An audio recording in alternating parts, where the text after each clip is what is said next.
Kaka, samani, mambo? Poa. Mzima? Fresh kabisa. Uko poa? Niko poa. Samani, mimi mwenyewe sio mwenyeji sana, lakini toka nimekuja mtaa hii, yani kiukweli nimechunguza vijana wote mtaani, lakini nimetoka kuvutiwa na wewe. Kwa sababu mpole, mstaarabu, yani nimevumilia, nimeshindwa kustahimilia hisia zangu. Sawa, mimi nimekuelewa. Nimekuelewa. Hata mwenyewe nimefurahi sana kukuona kwa sababu unapendeza sana, hata mwenyewe mgeni maneno haya. Asante. Nimevutiwa sana na wewe. Asante, nafurahi kusikia hivyo. Nilikuwa naomba unipatie simu yako ili niandike namba zangu, ukitulia unitafute kama itawezekana. Basa, hii hapa simu. Mbona sasa kuna picha ya mwanamke?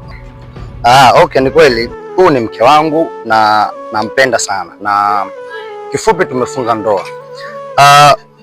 Nimekusifia kwa sababu una muonekano mzuri sana na sura nzuri sana. Haitakiwi kabisa mwanamke kumtongoza mwanamume, kwa maana hivyo sivyo tulivyolelewa katika maadili yetu sisi wa Afrika. Kwa hiyo nimekushangaa sana mwanamke kama wewe mzuri, ambaye ulistahili kwenda madrasa na kusoma, leo hii unasimamisha mwanamume na kumtongoza. Kifupi nimeoa na nina mke na nina watoto sasa. Kwa hiyo nimekuelewa, ila nashukuru nimeoa. Asante.